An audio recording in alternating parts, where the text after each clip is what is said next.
बिस्मिल्लाहिर्रहमानिर्रहीम। अस्सलाम वालेकुम नाज़रीन। आज टीवी में मैं आप सबको खुश आमदीद कहता हूँ और उम्मीद करता हूँ कि आप सब खैरियत से होंगे। अदालत को साने APS में ख़ान को नहीं बल्कि नवाज़ शरीफ और मौलाना को बुलाना चाहिए था। आज की मेरी वीडियो का थंबनेल है, इसके ऊपर मैं बात करूँगा। मेरे दोस्तों, मेरे पाकिस्तानियों, अदालतें भी कमाल करती हैं। जिसको बुलाना होता है, जिसको बुला के सवाल पूछने चाहिए थे, उसको बुलाते नहीं है, और जिसको नहीं बुलाना था उसको बुला दिया। आप जानते हैं कि 2014 में ये साने APS हुआ था, जिसमें 150 से ऊपर बच्चे शहीद हो गए थे। हमारे लिए वो बड़ी दुख की घड़ी थी। हम समझते हैं कि हम सारे गम भूल जाएंगे, लेकिन वो गम जो 150 बच्चों के साथ भयानक तरीके से उनको शहीद किया गया, वो शायद हम कभी ना भुला सकें। अदालतें पूछें, हम खुश होते हैं ऐसी बातों पे।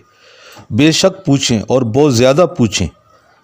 जो उस वक्त के हुक्मरान थे, बरसर इक़्तिदार थे, वो नवाज़ शरीफ साहब थे।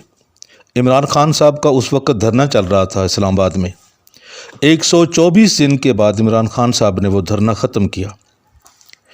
इज़हारे हमदर्दी के लिए, APS के बच्चों के साथ खड़ा होने के लिए, उनके साथ उनकी दिलजोई करने के लिए इमरान खान साहब ने 124 दिन का धरना ख़त्म किया।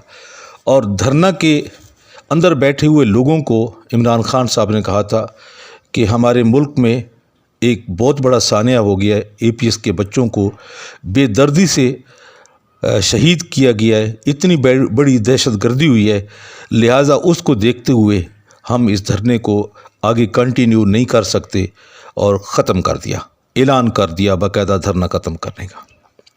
आज अदालतें इमरान खान साहब से पूछ रही हैं कि वो जो कमेटी की तरफ से रिपोर्टें आई थी, एक कमीशन की तरफ से, उसके ऊपर अमल दरामद हुआ है या नहीं हुआ। 7 साल गुजर गए हैं इस बात को। नवाज़ शरीफ की हुकूमत ख़त्म हो गई। जिस नवाज़ शरीफ की हुकूमत में ये सानिया होता है, वो बाहर चला गया, लंदन चला गया। और जो उस वक़्त बरसर इक़्तिदार भी नहीं था, बल्कि इमरान खान साहब उन लवाहिकीन के साथ खड़े थे जिनके बच्चे शहीद हो गए थे। उनसे नहीं पूछा गया जो उस वक़्त के वज़ीर आज़म थे, उनसे नहीं पूछा गया जो उस वक्त के वज़ीर दाखिला थे, उनसे नहीं पूछा गया जो उस वक्त के आर्मी चीफ थे राहील शौकत। लेकिन अभी इमरान खान साहब के ऊपर ये प्रेशर डाला जा रहा है कि वो जो किरदार थे, जो वज़ीर दाखिला थे, आर्मी चीफ थे, या जिन जिन लोगों के नाम थे, उनको उनके ऊपर एक्शन क्यों नहीं हुआ। ये सरासर ज़्यादती है इमरान खान साहब के साथ। हमारे मुल्क के वज़ीर आज़म हैं, वो बहुत अच्छा है, वो अदालतों का एहतराम भी करते हैं, अपने आप को कानून के नीचे रखते हैं। हमेशा वो कानून की बालादस्ती की बात करते हैं और मज़लूमों के साथ खड़े होने की बात करते हैं। आज अदालत ने जब उनको बुलवाया, 1-1.5 घंटे के अंदर अंदर इमरान खान साहब बनी गाला से सीधे सुप्रीम कोर्ट गए, और वहाँ जाकर उन्होंने अपने पूरे जवाबात दिए, जो इमरान खान साहब का एक ख़ासा है।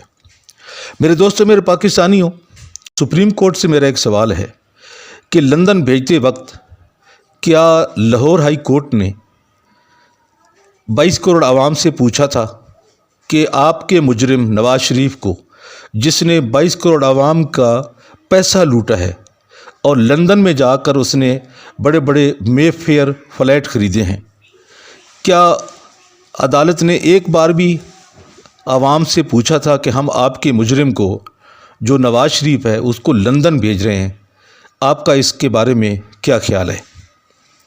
अगर नवाज़ शरीफ को भेजते हुए, लंदन भेजते हुए उन्होंने नहीं पूछा 22 करोड़ आवाम से, तो आज APS के जो लवाहिकीन हैं, बच्चों के वालिदैन हैं, उनसे तो इमरान खान साहब पूछ चुके हैं, उनके साथ डिस्कशन भी हो चुकी है, और फिर ये 7 साल पुराना केस है।